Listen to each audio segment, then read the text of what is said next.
Om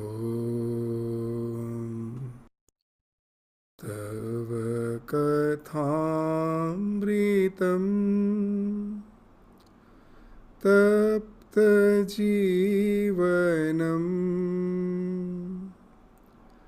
Kavibhiriritam Kalmashapaham Sravanamangalam Srimadaatatam Bhuvi Grananti Ye Bhurida Jana.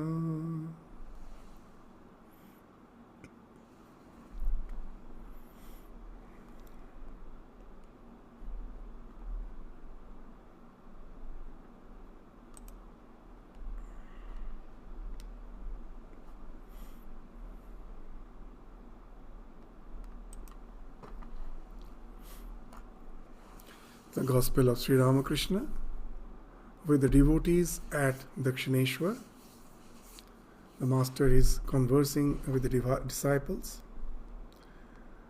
So in the last paragraph we saw that he was speaking of the need for practice, that you must practice spiritual discipline a little. It will not do simply to say that milk contains butter. You must let the milk set into curd and then churn it. Only then can you get butter from it. So religion lies in practice. It's not mere belief in certain doctrines and dogmas. So its essence is in practice. So that's the thing Sri Ramakrishna is indicating. And now for the practice, there's a need for solitude. That's very important in spiritual life. That now and then we have to cut off ourselves from the daily humdrum of the life and just to be with ourselves so that we can know the state of our mind, and not that alone. We can direct that mind to meditation, to contemplation, to try to be in touch with the divine through meditation and contemplation. So that's what Sri Ramakrishna is indicating. Spiritual aspirants must go into solitude now and then. After acquiring love of God in solitude, they may live in the world. If one is wearing a pair of shoes, one can easily walk over thorns. So that's the thing which is very important. That why solitude? That already we have so many various attachments. Unless we go to the solitude, it's in no way possible to get rid of those attachments. A little suggestion of them will again disturb our mind, because we already have an attachment for them. So we have to disassociate from themselves. So that's why solitude is the ideal. And not only that, the mind has to be made blank, and in that blank mind we have to install the divinity, the deity in our heart. So that's what Sri Ramakrishna is indicating, that once in solitude, through our practice, we develop a little love for God. Now this love for God is something wonderful. As in some other context, he says, the more we go towards the east, the west automatically falls behind. That I cannot get rid of the worldly attachments just by using my willpower. It's impossible. So what? Instead of trying to subjugate the mind, sublimate it. That all our aspirations, our love should be directed towards God and God alone. So it is channelizing. It's not constructing a dam. That all our likings and aspirations, I have to stop it, as if just I have to construct a dam. That way we will never succeed. What? Instead of constructing dam, we have to divert them through the channels, so that the same emotions which were the same emotions, the same likings, which were nourishing the so-called worldly attachments, that now starts nourishing, cultivating the spiritual dimension of our existence. We start developing that love for the divine. And once that love for the divine we have, the other desires falls off naturally. They fall off. So that's what Sri Ramakrishna indicated by saying, the more you go towards the east, the west falls behind. So once the love of God is attained, the other desires falls off. They fall off naturally. And just the way, as Sri Ramakrishna used to say, that you cannot forcefully get rid of the desires. And he used to give the example of a scab on a wound, that it has to fall off naturally. If I forcefully remove it, the wound will lacerate. So I have to allow it to fall off naturally. Now this falling off naturally is accelerated by the process of developing divine love for the divine. And that's being indicated by Sri Ramakrishna here, that the more we develop love for God, the other desire falls off naturally. And once that has happened, once my love for God has become so intense that the other desires have fallen off naturally, then if I come and intermingle with the world, those desires are not going to disturb me anymore, because the love of God has helped me to wash off all other attachments. So now, though I am as if walking in the thorn bushes, those thorns cannot affect me because I have the shoe of the divine love that protects me from all the thorns. That's what Sri Ramakrishna is indicating, that after acquiring love of God in solitude, they may live in the world. Once you have developed that devotion, now you can live in the world. If one is wearing a pair of shoes, one can easily walk over thorns. The most important thing is faith. As is a man's meditation, so is his feeling of love. As is a man's feeling of love, so is his gain. And faith is the root of all. If one has faith, one has nothing to fear. So this faith, that's tremendous faith in the divine, in the words of the spiritual teacher, and in the scriptures. One who has that, for him to develop devotion becomes very easy. Why? That faith enables him to develop a sense of necessity to attain the goal. That, as Sri Ramakrishna in some other context is giving a nice example.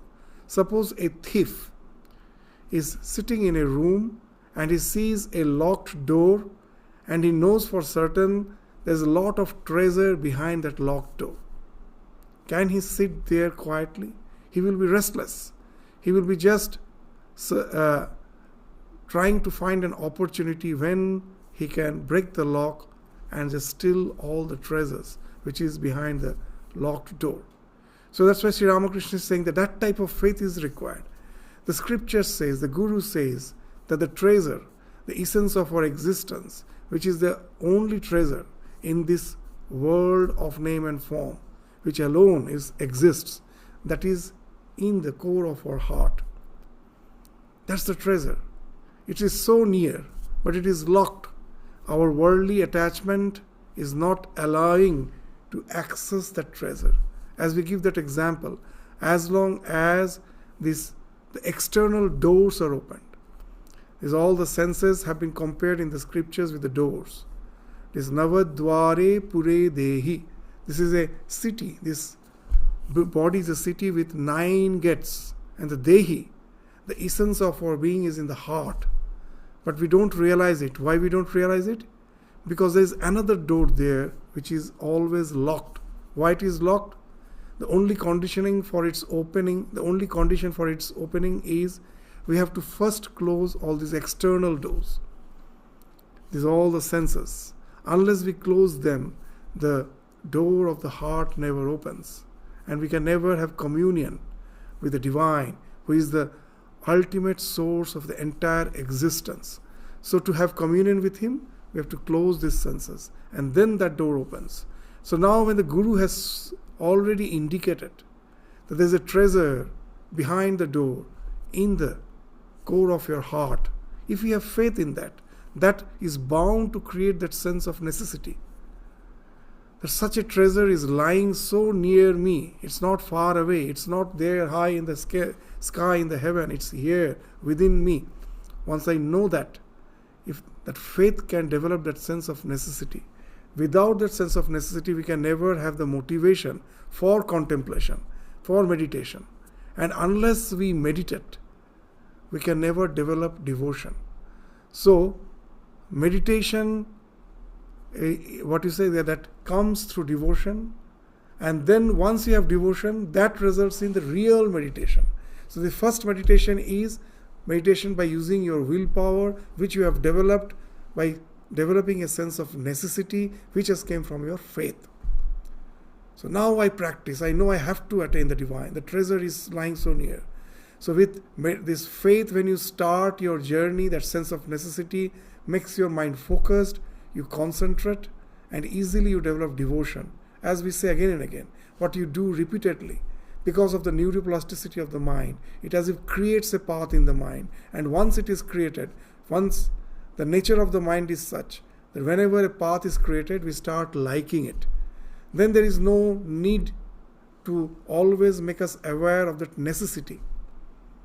We forget that necessity. Just to do the thing becomes our liking, becomes our obsession.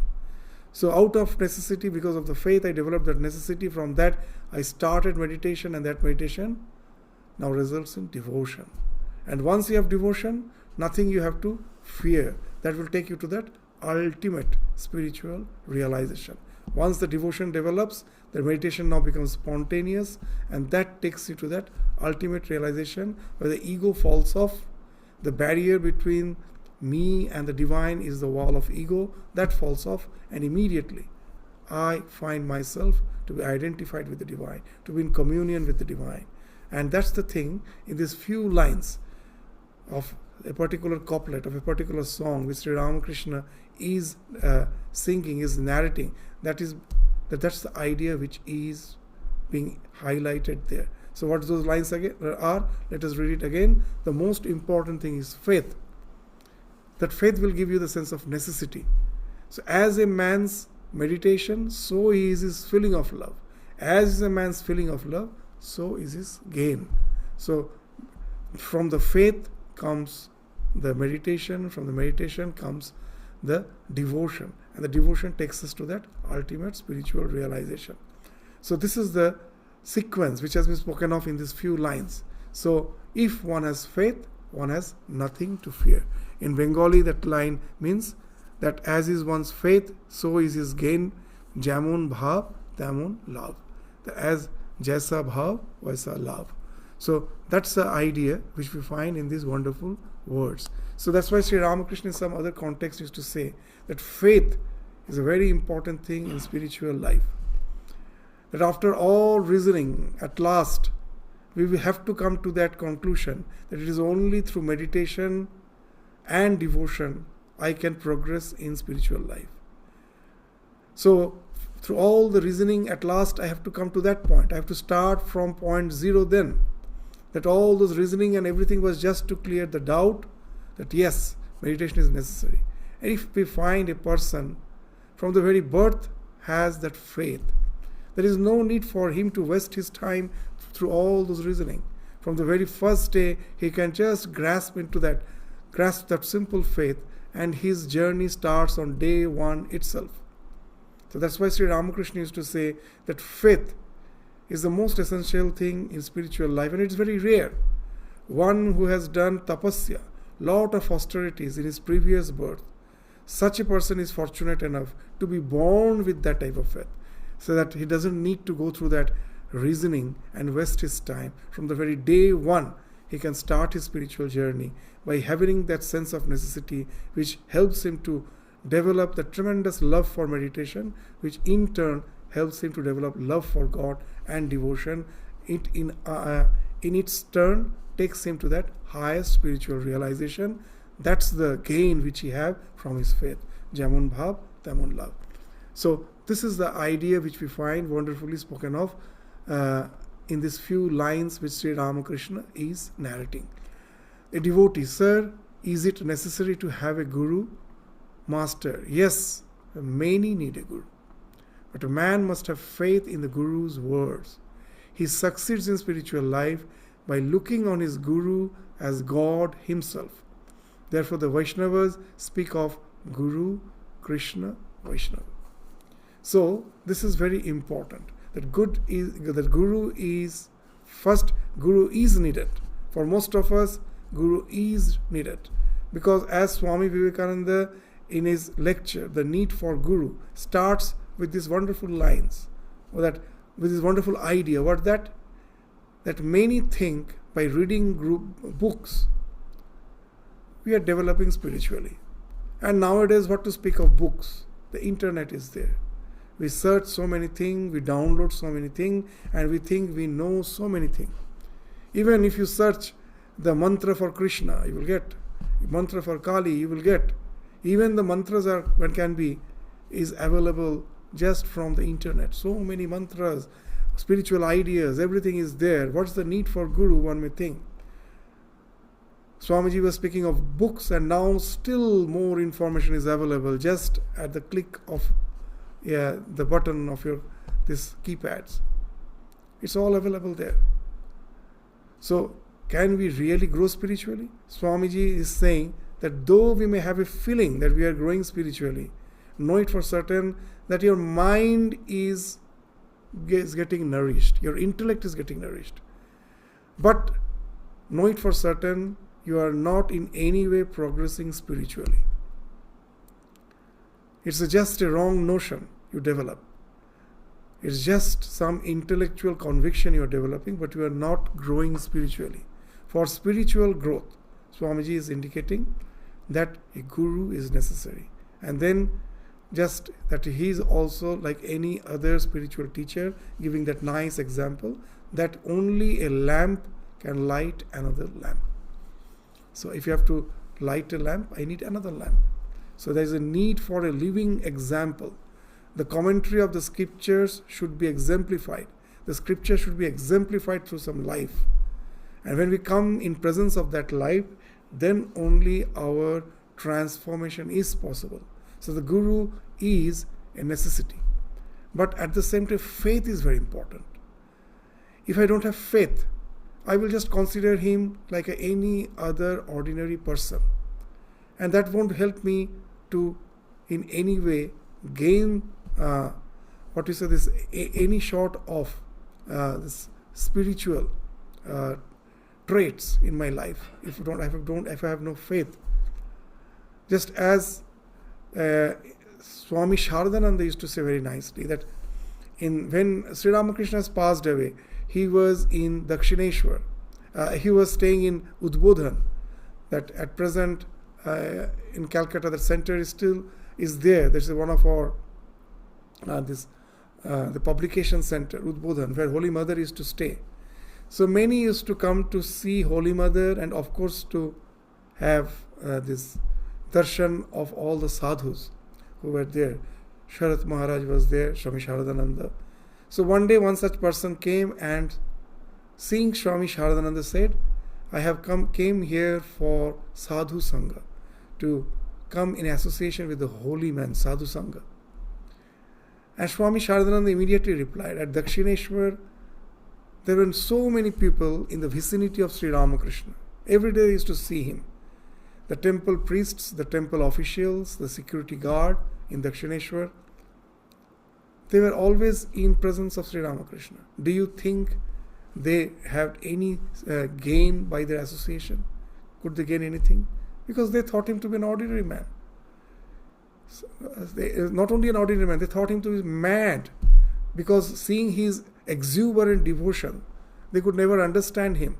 They thought him he is a madcap. So do you think in any way, though they were in the physical presence of Sri Ramakrishna, had they gained anything? No.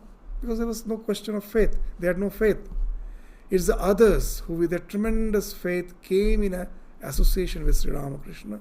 It is only they who started developing spiritually. So that's faith. That's why after saying that there is a need for Guru, but a man must have faith in the Guru's word. Unless he has faith, that he doesn't think that he is the visible manifestation of the divine, there is no chance of spiritual growth. He succeeds in spiritual life by looking on his guru as God himself. It is a God who has incarnated as his guru. He sees him as the visible manifestation of the divine. The God is manifesting through him. So he doesn't see him just as a person of flesh and bones. He sees him as a man of... That's why we will find sometimes gurus will never allow his own disciple to stay with him for long. Because when you stay with him, then gradually, though you have reverence for him, but the manush buddhi, that he is a human being, this idea starts developing because you see his behavior. Every day he's taking food like any other ordinary person. He also has the need to sleep. So hunger, thirst, tiredness, everything is there. And we develop a love, but that love is like any other human love. Just the way we have our love for our parents, for our kith and kin, the same type of love develops. And that love, though you may feel that I love my guru, but that is something like a worldly love. There is no sense that it is the God who has manifested as the divine. So this is very important.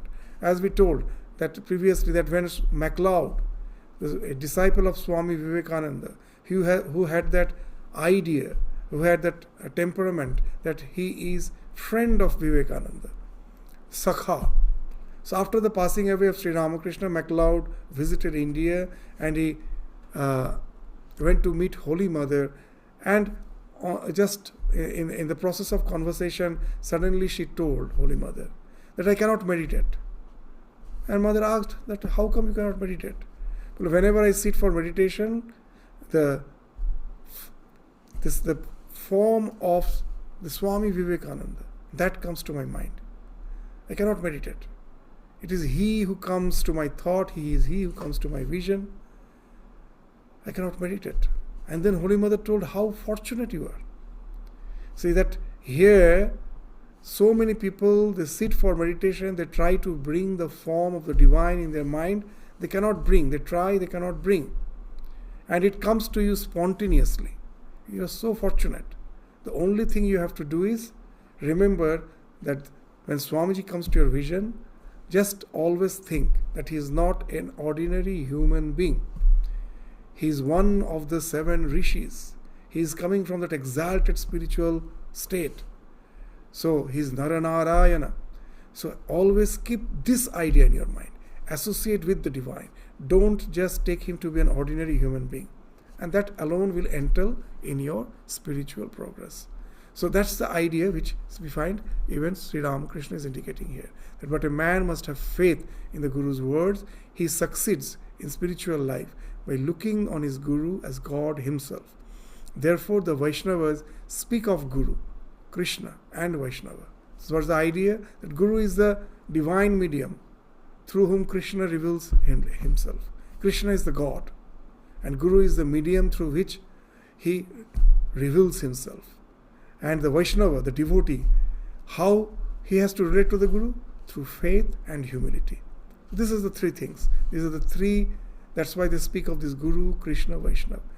The Krishna manifests through the Guru, his grace flows through the Guru, which can be received by the disciple if he has that faith and devotion. So that's this 3, that's how forms a triad.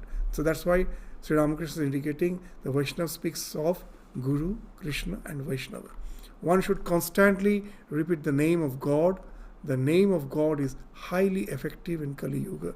The practice of yoga is not possible in this age, for the life of man depends on food. Kalite annagata pran. So you will find that after speaking of the practice, that you cannot progress in spiritual life just by mere belief. We have to practice. And now he is speaking of the various aspects of the practice. First he spoke of the solitude, the need of the Guru. And now when you have a Guru with faith, you have resorted, you have approached the Guru, and the Guru has given you a mantra, And now this practice becomes very important. One should constantly repeat the name of God. The name of God is highly effective in Kali Yuga. The practice of yoga is not possible in this age, for the life of a man depends on food. So what Sri Ramakrishna is saying? The man, that food is necessary in all the life. This actually, that's the problem with the translation. When Sri Ramakrishna in the Gospel is saying, Kolite Annogato Pran, and it is translated that in Kali Yuga the man's life depends on food. And we will say this is a limitation of translation. What actually this Annagata Prana means? That the man's life depends on food in Kali Yuga. It's very interesting. It's a big paradox. That if you just go, if you look at the history, that how this spirituality has evolved in the human civilization, that this love for God, devotion, spirituality, how it came? It all came with leisure. As Sri Ramakrishna says very nicely, Khali pete dharma hai na. You cannot think of religion in empty stomach. So if, when we were food gatherers, every day morning I have to go out. I have to gather food, procure, because our ancestors never knew agriculture. At the very beginning, in the beginning of the civilizations, there was no idea of agriculture. So they have to procure food. Every day they have to go to the forest to procure the food. So as a result, what was happening? They were always engaged. So those time, they were the real Annagata Prana. Every day morning, they are going out, working hard, collecting food, coming back, having food. As they are tired after food, they sleep. Next day morning, they wake up, again the same routine. So there is no question of any other thought. The necessity of the life keeps them so engaged, down to earth. Now with the advent of this agriculture, when this agriculture came, people started cultivating the lands. Then what happened? Very interesting. That yes, that whatever is my bare necessity, basic necessity, if I just labor, if I work hard for few months in a year, I get sufficient crops, I store it in the granary, and the rest of the year I need not have to work. That just entail in sufficient food for the rest of the year. Now the question is, you have a lot of leisure. For the first time in humanity, we find that there is a leisure. Now what to do with that leisure? You cannot sit idly. So now we will find that man started developing these various arts, this literature, art, spirituality, everything came with that leisure. And not only that, there came various professions on those lines, because all were not needed to go and work hard in the field. So those who were working hard in the field, they know that in just a few months they will produce food not only for themselves but for the entire village. So they, to utilize their leisure, they told that yes, as you need not have to cultivate the land, you give your entire life for all these arts, literature, for spirituality. So all these sublime engagements, you just give your life for that. We will provide you with whatever the basic necessities of life, because we have in surplus. So that's how you will find that these things have started developing. So there was a lot of leisure. But very interesting. The entire our development, the civilization is nothing but to find more and more leisure. How with less labor we can have more leisure, so that we can go for enjoyment. But just very interesting thing. Now, can we ever think of more leisure at present than it used to be in the past? At your home, nothing we have to do mechanically. There's a washing machine, there is your dishwasher, there's a fridge. Every day don't have to go to the market to buy food. It's just all these technologies and amenities speaks of the science is trying to give us more and more leisure. But at last what we find? From morning with all those amenities, at last we find that it's not more and more leisure. It's more and more work. From morning till evening, we have no time. So that's the paradox of civilization. In our search for leisure, we find we have no leisure. Just to earn our bread, I have to give my entire time. And that's what is meant by annagata prana. I have no time. Throughout the day I am working hard. Now all this elaborate yogic practice that needs lot of leisure. Now in this age, I don't have that leisure. When I will get that time for all those practices? So that's why Sri Ramakrishna is saying, the repetition of the name of the God. So you may be engaged in all the household duty, but if you develop devotion for God, then this repetition becomes something spontaneous. In the previous that line we found, meditation results in devotion, and from the devotion what comes? The spontaneity. The repetition goes on in the background of your mind. A part of your mind is always engaged in the contemplation of the divine in the form of repetition of God's name, which you have got from your Guru. It has become spontaneous. As Sri Ramakrishna used to say, that when you have a toothache, you can never be forgetful about it. Whatever you are doing, you feel that pain. Those who have the toothache, they know how intense it is. That when whatever work I may be engaged, a part of my mind is always feeling that pain. Sri Ramakrishna used to say that make the God of name of God your toothache. So in this Kali Yuga, that's the only way. I cannot have those elaborate practices of yoga, of those yagyas, which has been mentioned in our Vedas, in the scriptures. There's no time. Because I have to earn my bread, and for that, from the morning till evening, I have no leisure. That's what is meant by this annagata prana. I have to depend on the food. It doesn't mean depend on food. In all the ages, we have to depend on food. But here what it means, that to earn that bread, now the total time is gone. There is no leisure at all.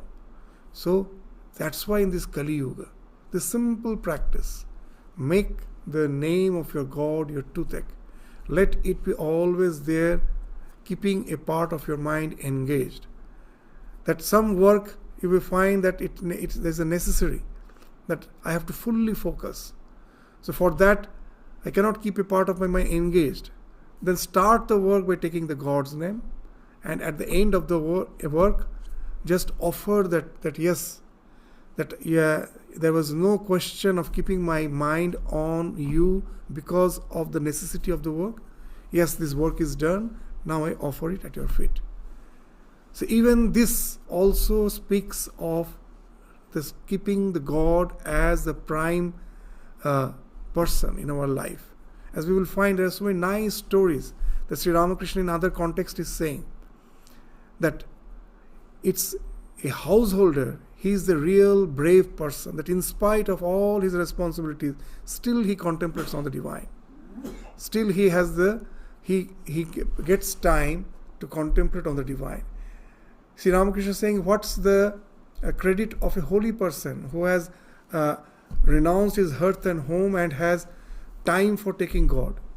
What he will do? It is his duty. He will take the name of God. What's the credit for that? The credit goes to the householder who, in spite of all his work, still gets time to think of God. And then Sri Ramakrishna in other context is to say a very nice story. It's a story from one of our mythical lords. It's a Puranic story that Narada once had the feeling that he is the greatest devotee of God. So one day he asked Narayana, he asked the Lord, thinking that Lord will say, you are the greatest devotee. What he asked, O Lord, who is your greatest devotee? So he had the feeling that the Lord will immediately say, it is you, or who else can be the greatest devotee? You are always in association with me, taking my name. But the Lord said a very interesting thing. What he said? Just a particular farmer, he pointed to a particular farmer You say, he is the greatest devotee. So, why? How come? And then Narada was really surprised, because yes, when he wakes up in the morning, he takes the Lord's name, goes out for the work. When he comes back, again he takes the Lord's name in the morning once, in the evening once, have his food, and then goes to sleep. And then Lord asks, Narada asks the Lord, how can he be your greatest devotee? Throughout the day he is engaged in his worldly duties. How can he be your greatest devotee? And then the Lord asked Narada, he gave him a bowl full of oil, filled to the brim. And he asked him, just go round this city and come back. So Narada, of course, had a very tremendous focus of mind, as he was a devotee. So it was not a very difficult job for him. He took the bowl of oil, filled to the brim, and he was very, very cautious that not a single drop should fall. That's what the Lord has asked him. And he didn't spill, he came back. And then the Lord asked him, that how many times have you thought of me when you were going around? He said, how is it possible? I had to keep my mind focused on this bowl of oil, lest it spills. And then the Lord said, just see that man, that in spite of all his duties, still he got this chance to think of me, till he found out some time to think of me. And now you just understand who is the greatest devotee. So this is the idea for this yuga, that somehow I keep the Lord as the prime, the sole factor of my life. So I try my best to keep my mind in the Lord. When it is not possible, I just at least think of him at the beginning of the work, and again offer the result of my work to him at the end of my work. And whenever I get time, of course I think of him. As Sri Ramakrishna used to say very nicely, in this yuga, what's the way out? That with one hand hold on to the Lord, and with the other hand do your worldly duties. And when your worldly duties are over, with both the hand hold on to the Lord. Such simple words, but so it just goes to the point, hits the mark. How nicely he says that as long as we have the worldly responsibilities, don't get totally engaged with the worldly responsibilities. With one hand hold on to the Lord, with the other hand hold on to the divine. And then when your responsibilities are no more there, you have sufficient free time, with both the hands hold on to the Lord. When Holy Mother was very young, Sri Ramakrishna used to visit Kamarpukur yearly once during the rainy season. For 3-4 months he used to stay there, and Holy Mother was very young that time, just a young girl. She used to come and stay at Kamarpukur. And one day, most probably they were having all the family members having a game. It's something most of us have played Ludo. In India it's very common. And in those days it was not Ludo, it was called Ashta Koshta, something similar to Ludo. In the game of Ludo you will find when that's one of this dice, you pair it with another dice, then the opponent's dice cannot in any way get rid of your dice. Means they can not send you back again to the home. There's a home, there's a destination, you have to traverse to certain path, and in the path, if your opponent comes and somehow has the same, somehow can manage to enter the same slot in which you are there, you will be again put back to your home. But if you can have this slides together, this dice together, then you cannot be devoured. So Sri Ramakrishna used to say very nicely, when he saw that this young Holy Mother, at that time is like a small girl playing with the other family members, seeing that, Sri Ramakrishna is saying that in this such type of game, as the two dice comes together, none can in any way destroy them. So that way you pair yourself with God. Once you do that, there is no fear. There is no fear for you. Pair yourself with the God. So Ashta Koshta in that game, in that such a game, just he was giving that one to say, he was a master of example. So that's the thing Sri Ramakrishna is saying in this yuga. As those elaborate practice is not possible, this is the only practice. Try to keep your mind always in the thought of the divine. Be in the presence of the divine by taking his name. Feel his presence. He is always with you. By his name, feel his presence throughout the day, throughout all your worldly activities, in all your responsibilities. Feel his presence through repeating his name. So that's the wonderful thing which Sri Ramakrishna is indicating. Clap your hands while repeating God's name, and the birds of your sin will fly away. So Sri Ramakrishna here also is indicating that in this clap your hands, very interesting that Sri Ramakrishna, even Holy Mother we find, that say that sometimes we think that if after all spirituality is in the mind, we have to keep the mind engaged. But know it for certain that the more we can engage spiritually through all the faculties, the more it becomes intense. So someone asked Holy Mother that, isn't it good to just do the japa in mind? What's the use of the rosary? And Holy Mother gave a simple answer, very simple answer, very nice, very sweet answer, you will say. Then why God has given you fingers? That's what Holy Mother was asking. The God has given you fingers to do japa. That's what she is saying. So engage all, whenever possible, engage all your faculties. When I am doing, the thing which I like, any worldly thing, I use all my faculties to enjoy it. Going to the restaurant and just having the food that has nice flavor. So they see all the senses are nourished. So the more you can engage yourself with the divine, with all your faculties, the more intense becomes your contemplation. So he's saying, clap your hands while repeating the name of God.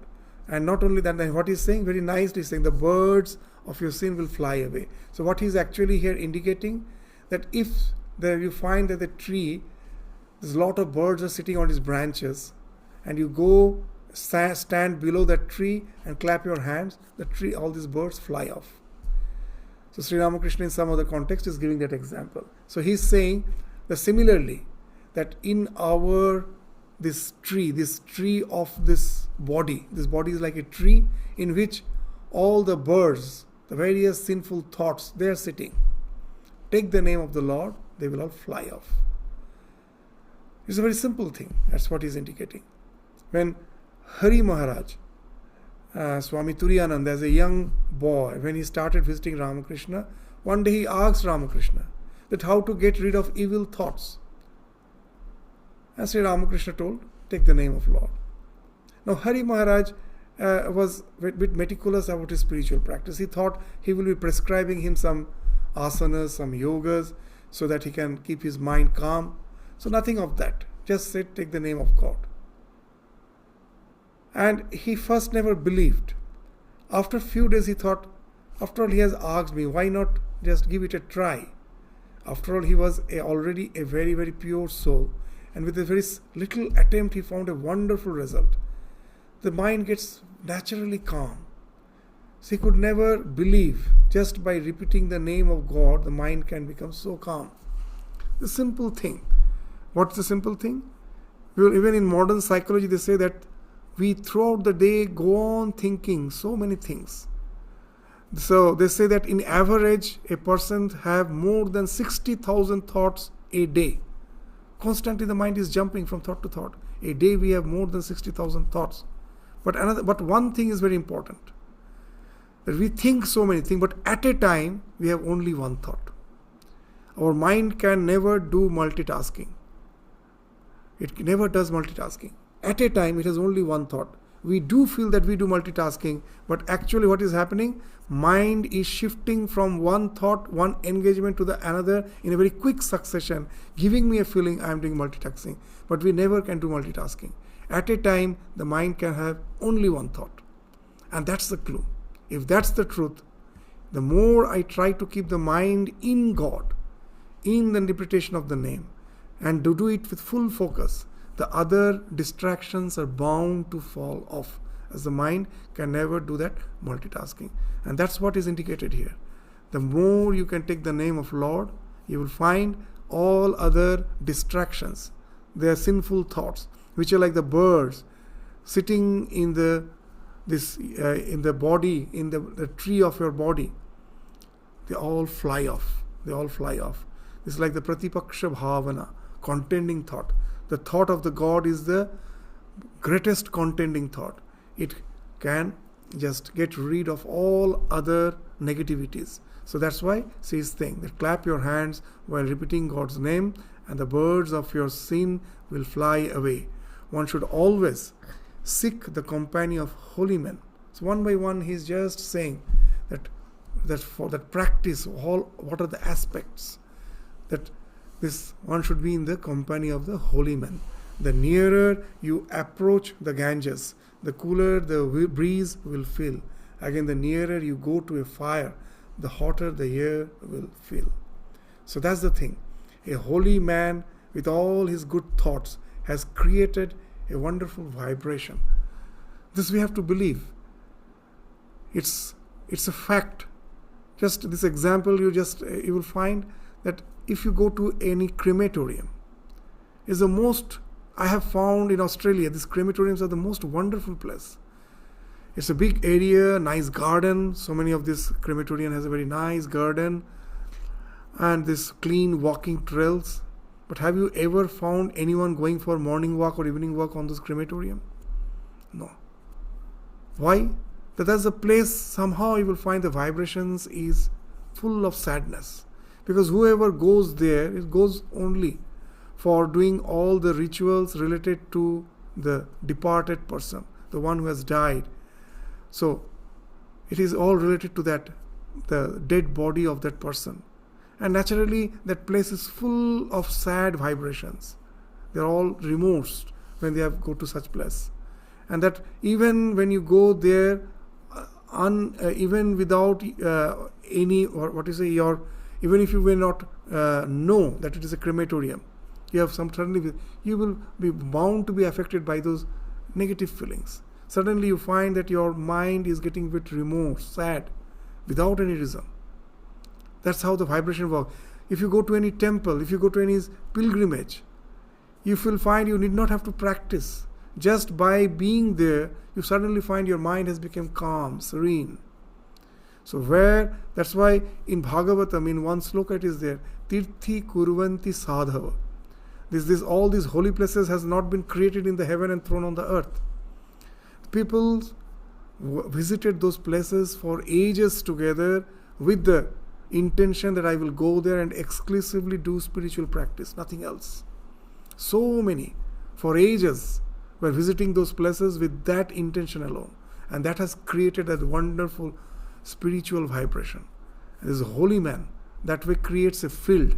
Just like a way you go near a magnet, it has a field. Gravitation has its field. Sri Ramakrishna is giving an example of the fire. The fire has a sphere of this heat. So similarly, a holy person also has a sphere of this holy vibration. In the moment we are there, we are bound to get positively affected by that. So that's what Sri Ramakrishna is saying. Just be in the presence of the holy man.